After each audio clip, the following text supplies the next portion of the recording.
I just assume that you know the basic, like how to define certain, write certain code, some basic code in Python. And on that basic assumptions, let's start this particular class. So if you want to define a list, simply what you need to do, just write some element in the square bracket, and we can see that we have written some numbers. And if you just run this particular code, you will you can access the element from like you can access the element from the last, and you can also access the element from the beginning. So if a list is there, and if you want to access the element from the last, obviously you need to start indexing from -1, -2, something like that. And if you want to access from the beginning, you need to write 0, 1. So that's why if you just write the name of the list, and in the square bracket write just the index at where you want to access this particular element, you will be getting that particular uh, element here. So I think this is the pretty much basic of this list. But what is the most important is the slicing in the list. So slicing is a very important concept, and it will be actually using this particular thing a lot of the times when you are actually working on data science project. So just let's break this mystery. So slicing is very easy if you just understand the basics. So if you are trying to slice any particular list, you can actually do it in 3 steps, and we will actually discuss what this step are.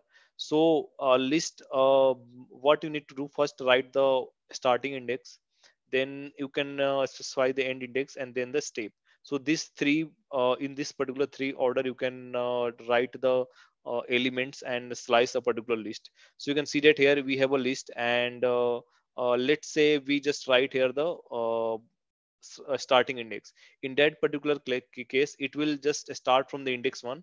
And if you're not giving any end index, what it will do, it will give you all the elements till the end. So if you just run the output of the code, you can see that you are getting all the elements starting from the index 1. So this index 1 is here, and you can see that apart from 4, 4, 6, 8, 10, 12, all elements are getting.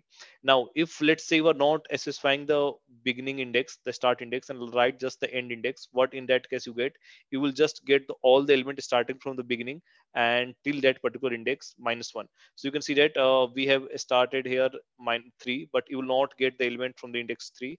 You will get only, let's say if you are writing any list, okay, and you are just writing here end index, you will get all the elements at index 0, 1, and 2. Because whatever the end index you write, you get the element till this particular index -1. And that's why you get here 2, 4, 6, and 8 is at index 3, but you don't get, because this is the rule of the Python, that you will get the all the element till the index, last index -1. Now but we So have if I just can yeah. summarize a little bit, so basically, what is slicing? If suppose you have a list and you want to get certain parts of the list based on some pattern. Maybe you want the first few elements of the list. Maybe you want the last few elements of the list. Maybe you want some middle portion of the list, or you can also want some part of the list but skipping some elements in between. So that is what slicing is used for, and it is very useful in data science whenever you work with uh, a certain like series of elements. So it can be either list or tuple or anything. So yeah, please continue. Okay, so now we understand this particular portion. So this particular portion, we know that we actually start, we have a start, then we have end, and then we have a step. So you can see that we have written only the step. It means that take the step of 2, and you have to start from the beginning and go to the go towards the end, because we have no any associated any index. So what it will give you? It will give you all the element within steps of 2. Like first it will give you 2, then it will take a step of 2, it will give you 6, then it will take a step of 2, it will give you 10, and similarly 14. So this is what a step means. So let's say you just write a step of -1, and you don't actually write any starting or end index. What it will do in that particular case, you will start getting element in the reverse order. So this is one of the way to actually reverse a list. So you can see that here our list is starting from 2, 4, 6, 8, 10, 12, but starting from the starting from the step of -1, we actually start getting the element from the what you can say, backward order, or you can say the reversing the list. So this is one of the method to reverse the list. And you can also this is one of the like questions asked in the interview from the list, like how can you reverse a list, or what are the all the possible ways. Obviously, if you just specify the index, let's say we specify here the start index -1 and end index 0, it will go towards the end index 0, because you can see that we have this particular index at 0. So it will start from the -1, it will goes taking a step of -1, and it will goes till you get this particular index -1, like it will go towards the 4.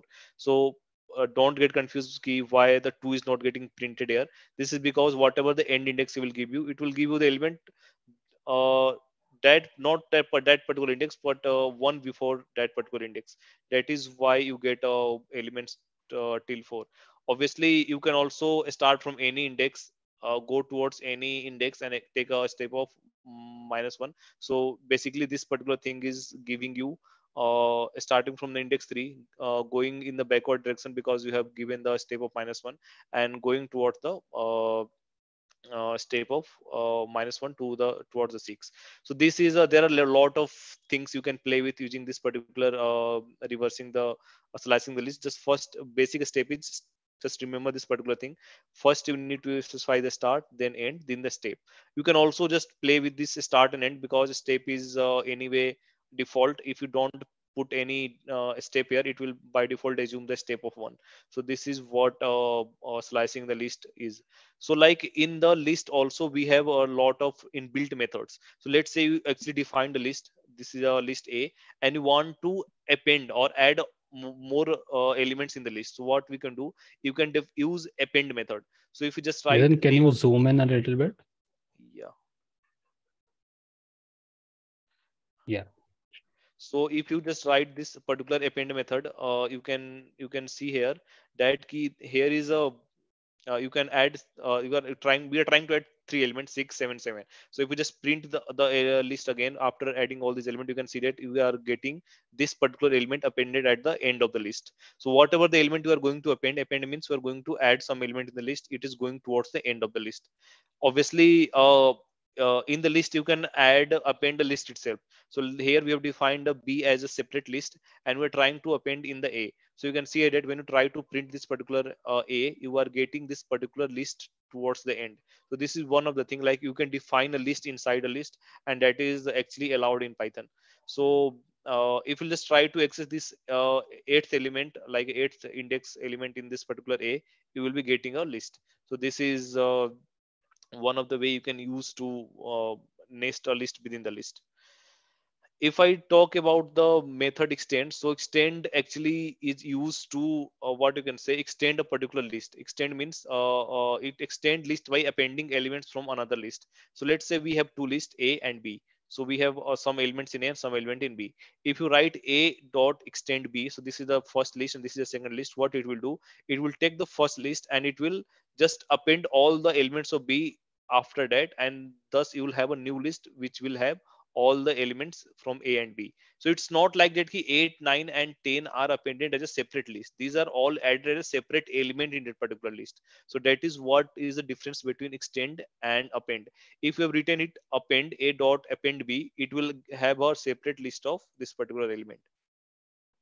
So So these are, basically, yeah. if you want to append uh, individual elements, you should use append.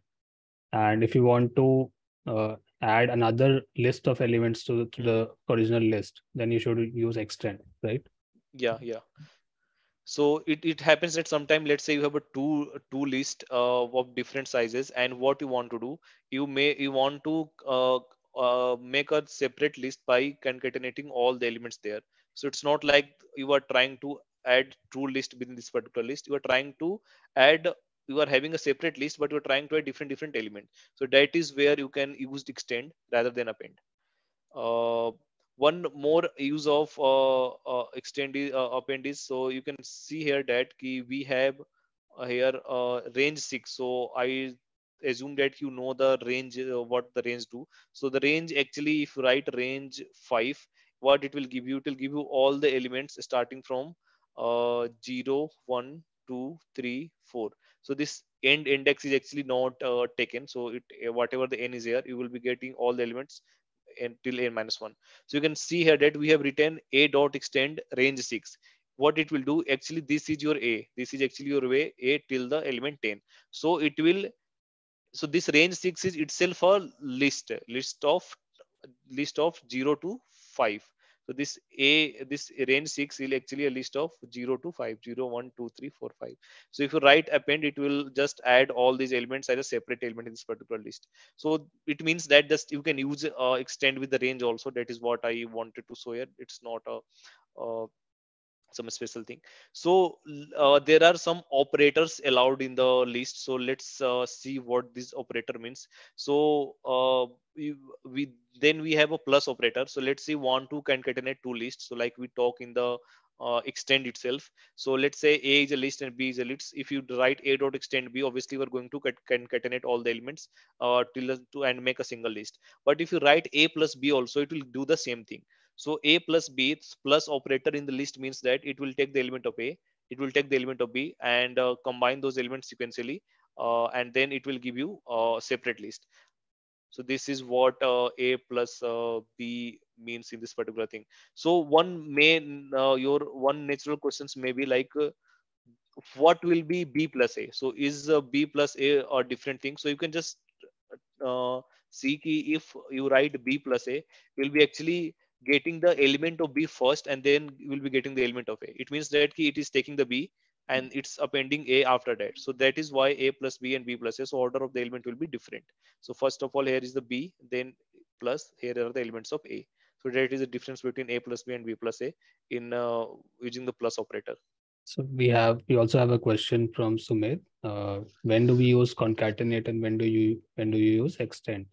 So So it's upon you. You can use a plus also, but uh, and you can use the extend also. Both are allowed to be there. so I guess when you want to uh, update the original list without assigning it to a new list, you should use extend, because if you do a dot extend b, it will uh, it will append all the elements from b into a Yeah, without yeah. needing a new list to assign to. But if Mhm. you use concatenate operation, you have to assign it to a new list to then actually update the original list. Yeah, and this is what is also been shown there. Like let's say here we write a dot extend range 6. You can see that if you just print A again, it is the original A itself has been updated. But if you write A plus B and you try to print A again, A is the same as what it was earlier. So that is what difference between the extend and the concatenate. So obviously, if you want to think in terms of the extended, obviously to reassign it to the first element or first list so that it get updated. But yeah, that is what the main thing is. Now there is some there is a method called insert in the list. What insert does, so insert actually takes two values. So one is the index at which you want to insert, and certain is the second is the value that you want to insert at that particular index. So let's say we have a list A 1 2 3 4, and we write A dot insert is 3 comma 8. So what it will do, it will insert 8 in the index of 3. So here you can see that here 0 1 2, and this is the third index. So what it will do, it will insert 8 in that particular index. So this is what insert does. It will insert that particular value at certain index. Obviously append is there, but append will always append element at towards the end. Then we have pop. So this is like in the, if you just know about the stack, so in a stack there are operations called pop, push, something like that. So here we have pop. So what the pop does, pop will removes and return the item at a given index. So let's say we write a dot a, we have a list A and we write a dot pop. So what it will do, it will give you element at that particular index. So this particular index 2, at particular index 2 we have element 3, so it will get that particular element. So uh, one more thing is that it will also remove that particular element. So if you just say that we are trying to print A once again, we are not getting 3 anymore, because it has returned you 3 and it has just removed that particular element from the list, and it has readjusted all the elements. So now 4 is at the index 3. But there is some other operation called remove. Just 1 minute. So we have a remove. So what the remove does, remove actually will remove the first occurrence of any specified value. So let's say we have 1 2 3 4 5 3. So you can see that here we have 3 at two particular indexes. But if you write a dot remove, it will remove the only first occurrence of 3. So you can see that if you just start traversing the list from this particular direction, you will get 3 at this particular place. So it will remove the 3 and it will keep the next all the elements as it is, even if it's a 3. So if you just try to print a, you can see that the 3 is the removed and all the other elements are preserved, including the 3 that is occurring at the end. So remove, what the remove does, remove actually will just remove uh, the that particular index element which is at the first index.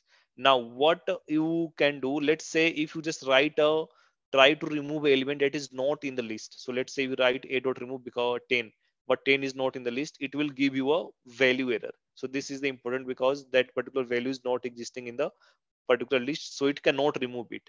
But this particular thing is there, if you just get a value error if you're trying to remove something, just know that that particular element is not present in the list, so it cannot remove it. So this understanding the error is also important if you're trying to learn Python, because this error will help you to get and trace the code, like where from where the error is coming. Now we have the reverse the uh, does not reverse is actually what it does, it just take a, if you're writing a dot reverse, it will just reverse the original list. So if you just try to print a once again, you can see that all the elements are reversed. So it is originally reversing the list. It's not like that if you need to reverse the write a dot reverse and then you need to assign it to some other list b, and that the reverse element will be stored in the b. If you just write a dot reverse, it will reverse in place. So that is what it means, it will reverse the original list itself. Then we have count just will give you uh, number of occurrences of some particular value. So let's say a is a list, and we can say we want to find how many occurrences of 3 are there. So if you just write a dot count 3, it will count all the occurrences of 3 and will give you the number of that particular count. So count what does, if you just want to find a number of times a particular element is occurring in the list, you can use a particular function called count. So these are very useful method, especially if you're trying to work on some large data set, and if you want to find this kind of value. Now we have sort. So now like we know a lot of sorting algorithms, like there is a quick sort, insertion sort, bubble sort, merge sort. But if you want to sort a list, you can just do it in one line of code. So what do you need to do, just write a dot sort. So a dot sort, if you write a reverse is equal to true, it will actually give you the element in the descending order, and if you by default it gives element in the ascending order. So if you just, you can see that it has sorted the element list a, and if you obviously it is sorted the a in the in place. In place means it has sorted the original list. It's not like we need to assign it to some other element, other variable. So if you just want to reverse this particular element in the ascending order, just remove this particular thing, and you can see that if you run this particular code, all the elements are sorted in the ascending order. Now we can also sort what you can say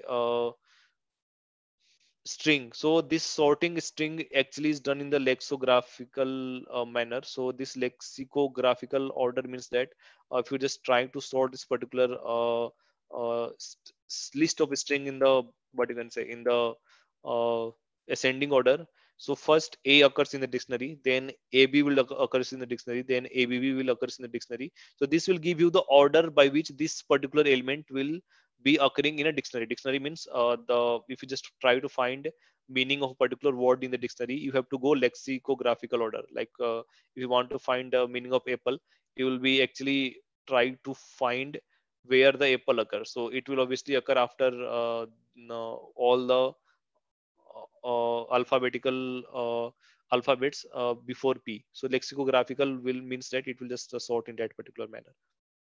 We have a question. What is the difference between sort and sorted? So basically, sort is a method of the list object, or uh, and sorted is a basic inbuilt Python function.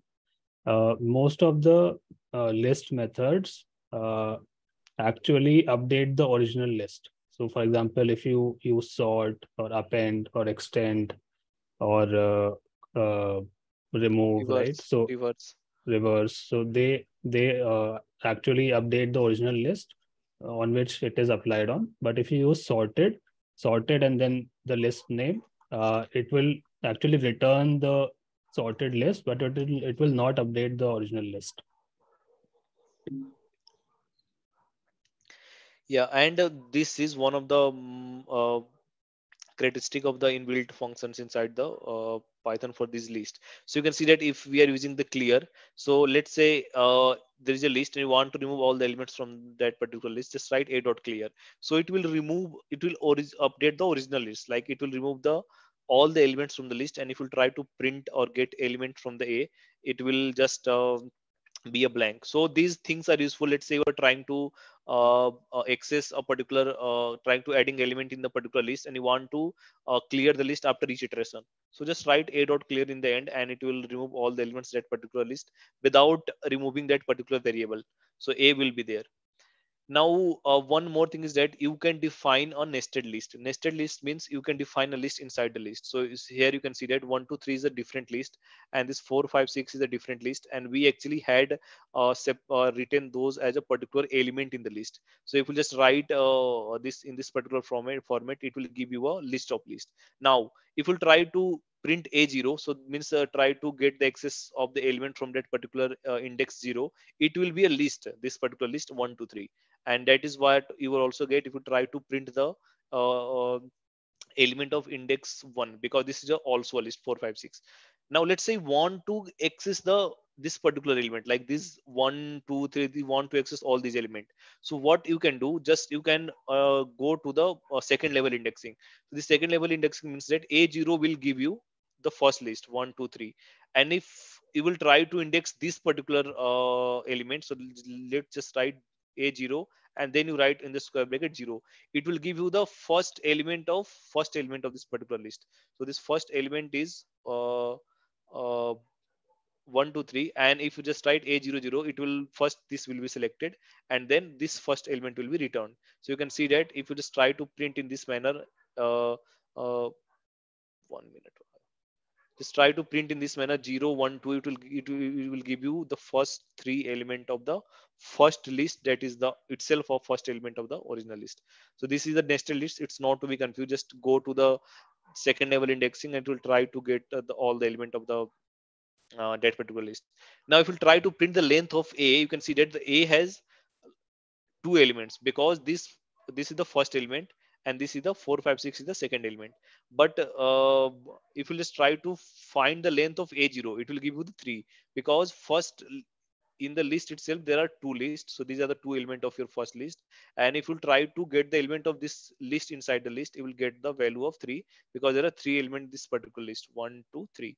So these basic nested like you not need to get confused with this basic nesting structure of the list.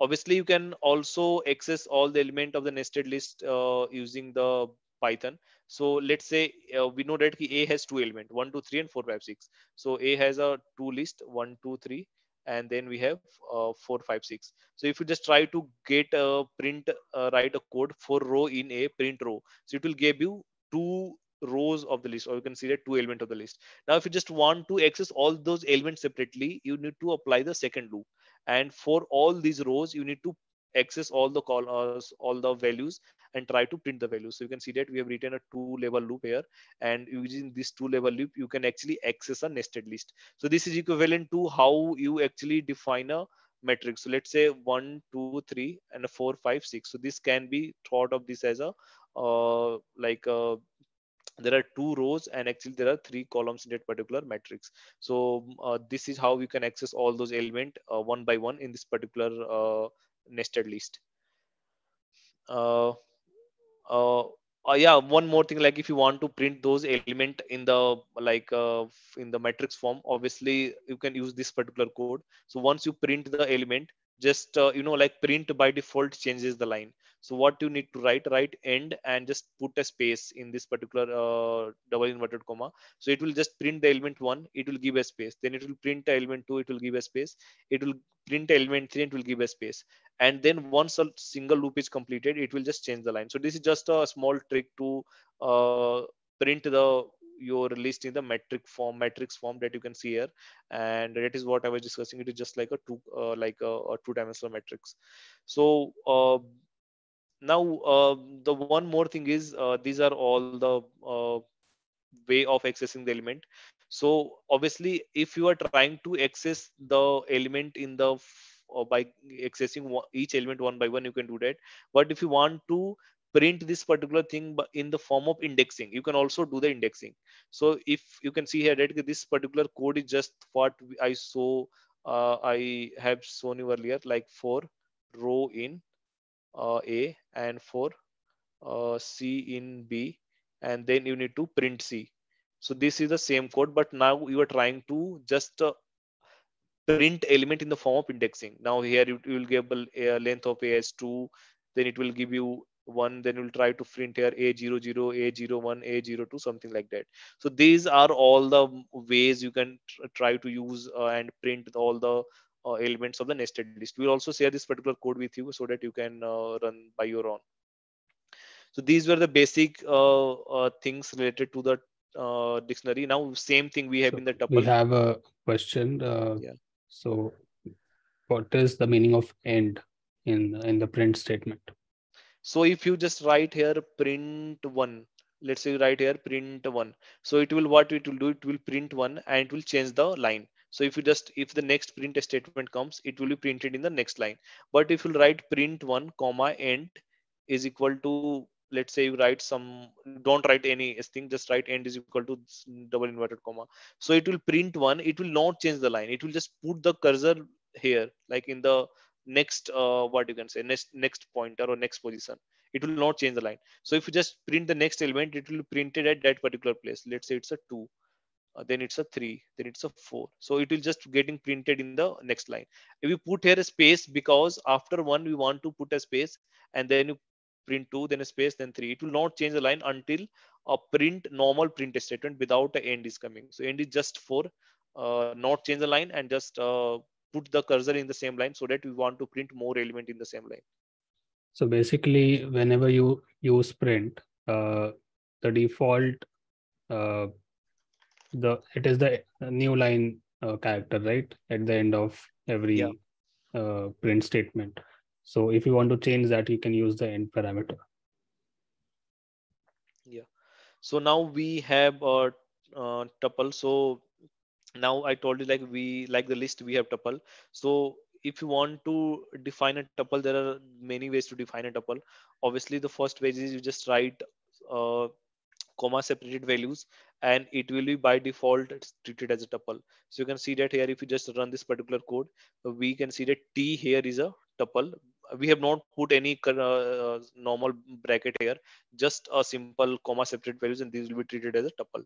But yeah, you can also write in the parentheses, and you can see that uh, one thing to remember is that this square bracket is used for the list, this normal parenthesis is used for the tuple, and this will be used for the set and dictionary. But yeah, in the set you will have a key value pair.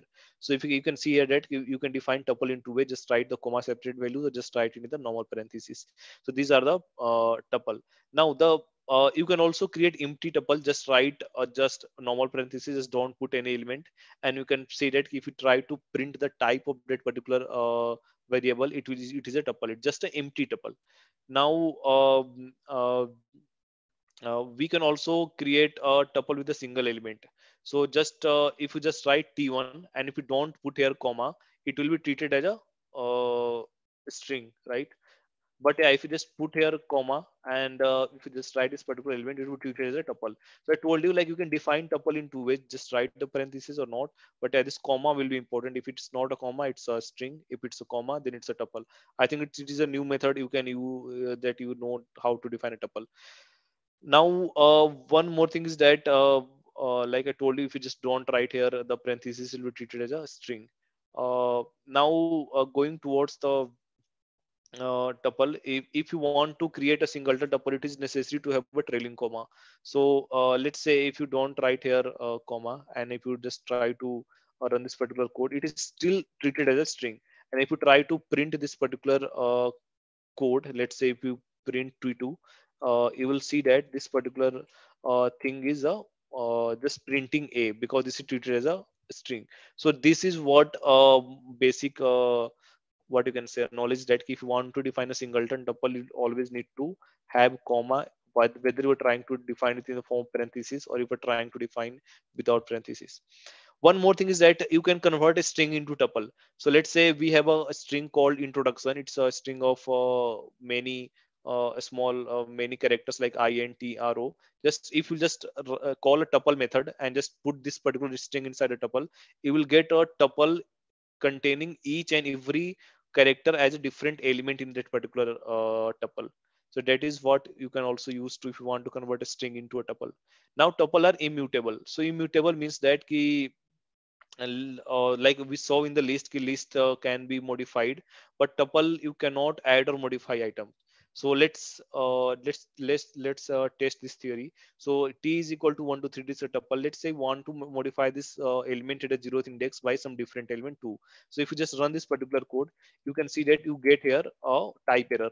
Type error, what it means that this is a type, this is a tuple. So tuple is not, that does not support item assignment, because I told you tuple is immutable. It does not, you cannot modify a tuple once you have defined it. So this is the basic difference between tuple and list, because list you can modify, tuple you cannot modify. Now there is some basic concept in involving packing and unpacking. So what this packing and unpacking means, so let's say you define a tuple, and if you want to what you can, if you want to unpack this particular tuple and want to store all this value in a different element, so what you can do, you can do it this way. So if you just run this particular code, you can see that if you just unpack this particular thing, we have unpack uh, 1 into x, we unpack 3 into z, and you can see that this particular second element, let's say we don't want to unpack into any variable, just put a underscore, and it will assign 1 to the x, it will assign 3 to the z, and it will not assign this particular value to anything. So if you just run this particular code, you can see that you get here 1 and 3 because we have printed x and z. Let's say uh, want to assign it to some other variable y, you can also assign it to y and later print its value to c. So this is called unpacking of the list. If you have a sorry, unpacking of the tuple. If you have a tuple, you can unpack it and assign it to the multiple variables based on the this particular thing. Now the symbol underscore can be used as a disposal variable name if only needs some element of tuple. So let's say a is equal to 1 2 3 4. This is a packing, and obviously there is no need to like write those elements separately. Just write a, and if you just write here underscore, like whatever the elements you want to do. So this particular in this particular case, if you will just see, if you just let me just run this particular code. You can see that key this particular x is assigned to 2, this y 3, and this two element like first and last element are not assigned to anything because you put it blank. So you can also unpack the tuple in this particular manner. Now there is some more thing related to the unpacking. So let's say I think we can skip this part because I'll also be covering, I think, a similar thing in functions. okay, okay, then yeah, then we have some inbuilt function, like if you just put length of a, obviously it will give you the length of the tuple. We can also give the length of list also. Max mean these are all the basic function. It will give you the maximum from particular tuple, minimum from particular tuple. And if you want to convert a list into tuple, just obviously you call the method tuple and you can do it that way. So these are all the way to define a tuple. Obviously, you can like concatenate tuples. You can see that if you just write here tuple one plus tuple two, it will give you a separate tuple. Obviously, it is not modifying the original tuple. That is why our basic definition is still allowed. You can also access the element of the tuple same way you access the element of the list, just the same way. Just to do the indexing, write whatever the index you want to element. So just the difference between tuple and list is that tuple you cannot modify, but yeah, you can access the tuple in the same way. You can also slice the element in the same way as you do in the list. So these are all the same thing that is related to the list. Now we have a set. So set basically have a special characteristic that here items are unordered, unchangeable, and do not allow duplicate value. So this is one of the most important because it does not allow duplicate value. So it is obviously defined in the form of curly bracket. So you can see that curly bracket 1 3 5 6 something like that. Now if you can also define multiple types of data structure inside a set. So like you can see that we have defined a string, then some integer, and then a sum tuple. So these are the different type of elements present inside the set. So you can do this. This is perfectly allowed. Now what you can do, like what I wanted to show you, duplicates are not allowed. So what you can do, just define a set, and let's say we have put here some duplicates like 3 3. This one is the duplicate, then 2 is also duplicate, some 2. But if you just run this particular code, and since you have enclosed within a curly bracket, it will be treated as a set, and once it is treated as a set, it is all the duplicates will be automatically removed.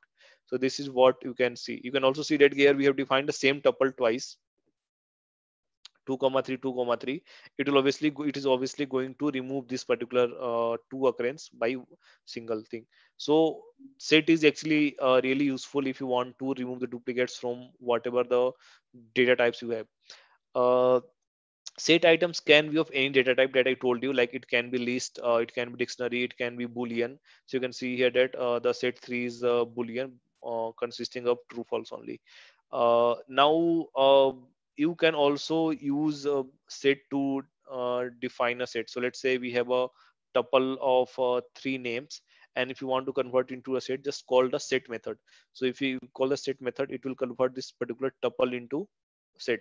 It will also convert this list into set by calling this particular set method, and obviously it is going to remove the duplicates, and then your final set will be 1 2 4 5 6 something like that. Now I told you you can access the element of set. So if you just try to write you have a set, and if you just try to print something like that, for x in a set, print x, it will obviously, you are obviously going to get all the element of the particular set. Now I just want to give you a uh, basic thing. So let's say this particular a set is there, and let's say I want to access the element from the 0th index. So since I told you one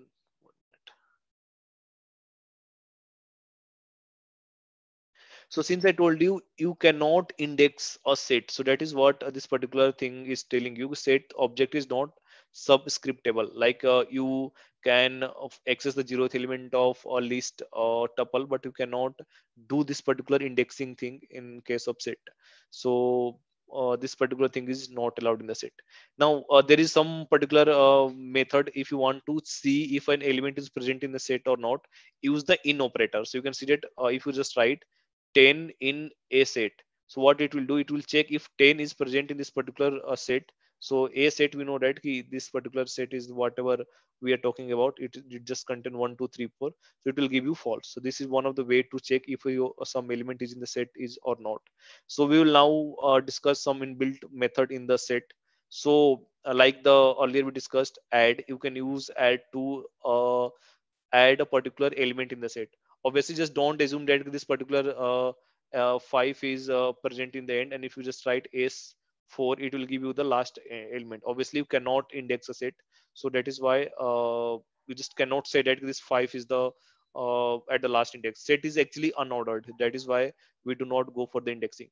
So add, what it will do, it will just add the particular element in the list, and if it's a duplicate, it will just remove it. Discard, what the discard does, discard remove the element if present, otherwise do nothing. So let's say if you just try to remove the 3, this particular set s, it will remove the 3, and just if you just print the set, it will not be getting any 3. But if you want to remove the 3 once again, since you have removed the 3 and 3 is not present, you can see that you are not getting any kind of error. So this discard has one limitation, you can say, or maybe this is one of the property you can say.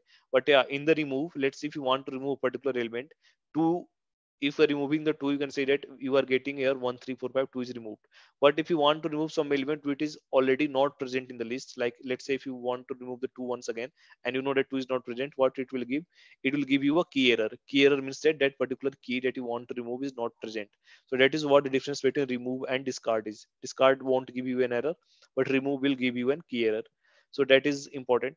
Now we have set of set. So like we have list of list, you can, so we can also have, we cannot have set of set. So you can see that if you just try to try to define a set of set, it will give you an unhashable type set. So inside the set you cannot keep another set. So I think that this particular thing is not allowed in the Python. But yeah, you can keep list inside list, tuple inside tuple, or tuple inside set, list inside set, but I think you cannot do this. So obviously you can have nested tuples, and you can also uh, put list inside a tuple. So these are all perfectly allowed, but this particular set of set is not allowed. Now we will just have some basic operation of the set. It will just take 2 minutes. So like if you want to do intersection over two set, just call intersection method. So you can say that a and b is there, and a and b are two set. So if you just call a dot intersection b, what it will give you, it will give you intersection of all these elements. So obviously a intersection b means whatever the elements that is present in the a, and that is also present in the b. So you can see that 3 4 5 is the element of a that are present in the b. But if you just write b dot intersection a, that means something different. So just one thing, uh, sorry, a and intersection b means that ki just you are getting the intersection of element. That is the difference thing, I will come to that. So union, you can also do union by calling a dot union b. It will give you just set dot does not contain any duplicate, and it is the union of a and b. So difference I was talking about, if you just write a difference b, so a difference b means, if you just write a difference b, a minus b, it means that whatever the elements in a but not in b. And similarly b minus a is the element that is in b but that is not in a. So if you just write it this way, you can see that if you write b dot difference a, and if you try to print c, you will get 6, because 6 is in the element set b, but 6 is not in the set a. So these are the basic definition from the set theory that you can also recall. And if you just write a minus b, uh, it will give you all the element of a that are not in b. So like 1 2 is not in b but it is in a. So to make calculate a set difference, there are two methods. Either you can call the difference method, or you can directly use the minus sign to calculate a set difference. So these are both methods are allowed, and you can use anything. So like b minus a, you can also use, it will giving the same result as a b dot difference a. Now there is something called symmetric difference. So without going into the uh, theory, so this particular symmetric difference you can also calculate using the symmetric difference by calling the symmetric difference operator. And obviously you can also calculate symmetric difference by using this and operator. So I think this is the uh, operator available at numerical number 6. So this you can use. Is it Now also like XOR? Is it XOR? yeah, means this particular symmetric difference means that ki, let's say this is a set a and set b, so it means that a union b minus a intersection b. Right. So Yeah, I this think is it is the, XOR, right? yeah. XOR operator. Yeah. Hmm. So like I told you ki you can obviously call the, for the difference you can also call a difference function, or either use the minus operator. So similarly these are all the things. So now you can also check if a is the a subset is a superset. So let's say a is the, and a and b are two set. So if you want to check if a if set a is a superset of another set b, so if you can call a dot superset b, so it will give you true. So let's say if you add here 4 and then run this particular code, you can see that A is still the superset of B, because B is the subset of A. But if you add some element here that is not present in the A, in that particular case, you won't get true, because these are not the superset. So obviously, one way to get a superset is greater than equal to. So obviously, A contains more element than B, and obviously it contains all the element of B. So this is what the you can use. You can use either each superset or this particular method. Now check if a set is subset of another set. I think just call the each subset method, and obviously a is a subset of b. So that is why A dot each subset of B. So you can get true or false or less than equal to. So these are all the theory from the set theory that is we are actually using. Now we have disjoint. So let's say we have a set A 5 6 8 and B 1 2 3 6, and if you want to check if A is disjoint B, so this disjoint means that ki, just let me give you a real example, and then I think, let's say you have a set A and set A and then set B. So let's say if A intersection B is equal to 5, then this is called uh, disjoint. So you can see that if A has a 5 8 and B has 1 2 3 6, so both does not have any element common. But let's say if I put here 6, and since we have some element in the intersection, this won't be going to be a disjoint set. So these are all the basic things related to the set theory. Now we have basic things related to the dictionary. So as you know, dictionary we have a key value pair. So let's say here we have defined dictionary D, and we have a John whose age is 24, Paul whose age is 24, and Amanda whose age is 25.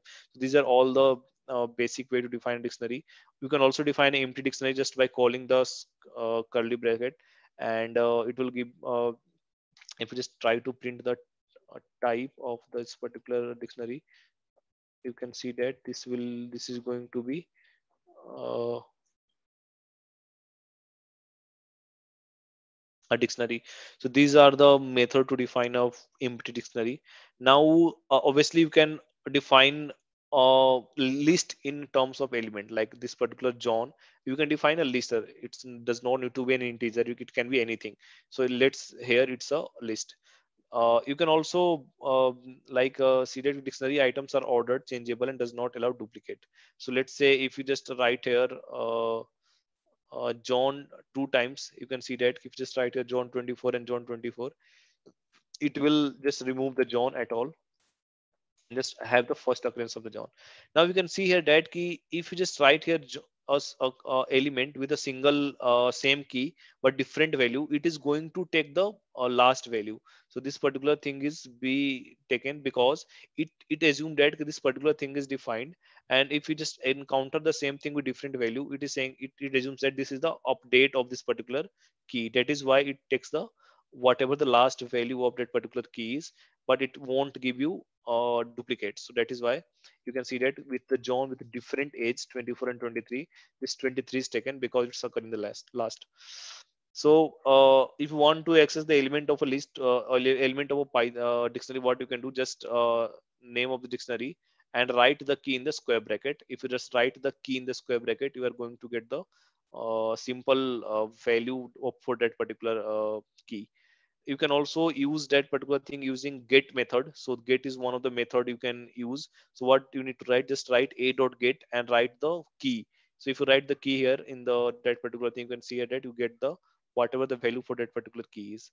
And similarly, if let's say if you want to get a particular thing, let's say Adam, but you know that key Adam is not present in your uh, what you can say, Adam is not present in your dictionary, so it will give you this by default value. So this whatever the by default value passed with the get, you can get the same by default value. But let's say if you don't write this by default value, and if you try to access the particular key that is not present in the dictionary, so in that particular case it will return none because that particular thing is not present. So if you want to handle this particular thing, let's say if you want to access any particular element from the dictionary and if it's not present, then you want to return default value, just write that particular default value here, and that will dictionary will do for you that. Now we have keys. So if you write keys method, so if you just write dictionary dot keys, it will give you all the key of that particular thing, and you can obviously access those particular key. Then similarly you can access all the values at once. So just write a dot values method, and you can also use items. So what this particular item means, item will return each key value pair in the form of tuple. So if you just write in this particular format for k comma v, like key comma value in a dot items, and print k comma v, you can see that you are getting here the key, and then you are getting here the value. So this is one of the way to iterate a list. So traverse a list, just write a dot items, and it will give you all the key value pair of that particular list. Now, without going into the deep of this particular thing, so let's say if you want to check if a key exists in the dictionary, just you can use the same in operator. So if you just write if Sam in A, it will check if that particular thing is there or not. So you can say that if Sam is present, it will give you some particular thing. So you can obviously check if a key exists in dictionary by using the in operator. And you can have multiple data types in the list, tuple, and set. So that is the some final thing. In the set you can have a, integer, string, something like that. In a tuple you can have string, integer, set itself, list. And in the list also you can have multiple type of data types, like you can have dictionary, you can have list, you can have set, you can have tuple, you can have tuple of nested tuple, or string, something like that. You can have anything. So these are all the basic thing to know. If you want to use multiple data types inside the single element, you can do that.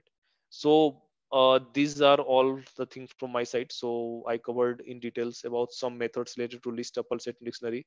Obviously there's no need to remember all those things. I will share the code, and obviously you can practice those things, and with the more uh, practice you'll obviously able to use this particular thing in the future.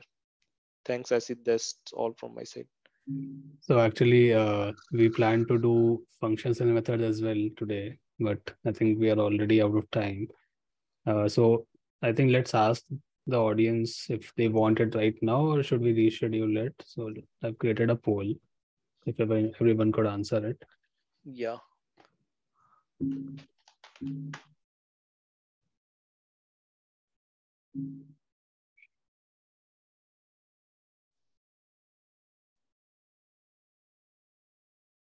Also, guys, just stay till the end. I'll float the refund form as well. So you'll have to fill it to actually get the refund. Yeah, so I think 80% of the people want it on Thursday.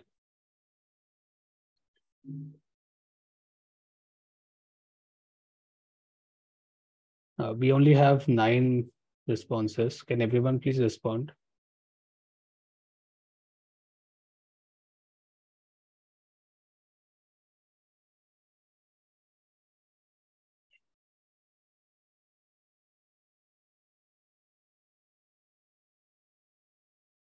Okay. So these are the results. Uh, so I think, yeah, let's host another session on Thursday night.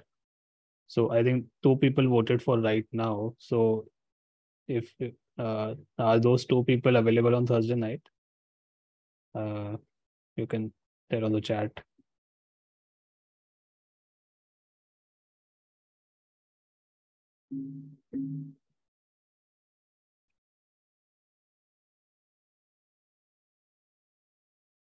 All right. So I think let's do that on Thursday then. So you will get an invite. Yeah, you'll get an invite on your emails, the same emails that you used to register on this session. This is sending the refund form on the chat. So just fill this form, and also you'll have to give a feedback on TopMate for this session to get the to get the refund. So do that. Nitin, can you access this form? Can you check?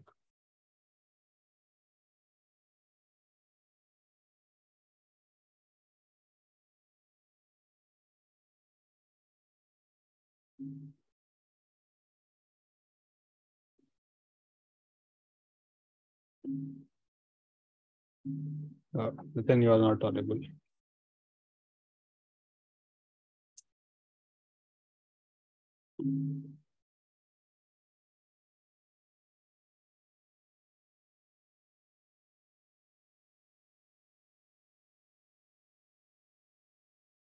Cool, cool.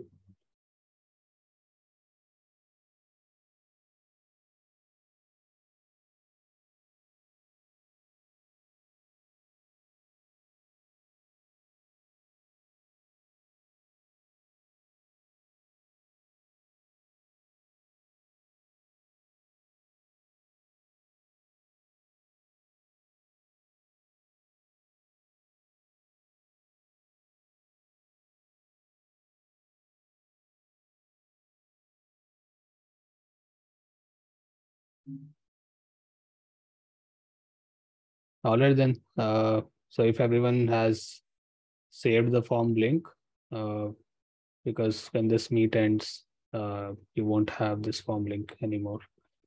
So just open the form and fill it. And yeah, I'm getting a lot of feedback also. So some people want more advanced sessions. So I think we can plan that. Uh, Sessions on some ML algorithms. Then,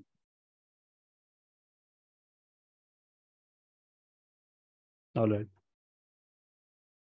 So Nitin, let's end then.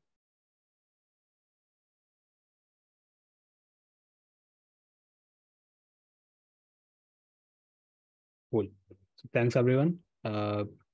See you on Thursday night. Bye.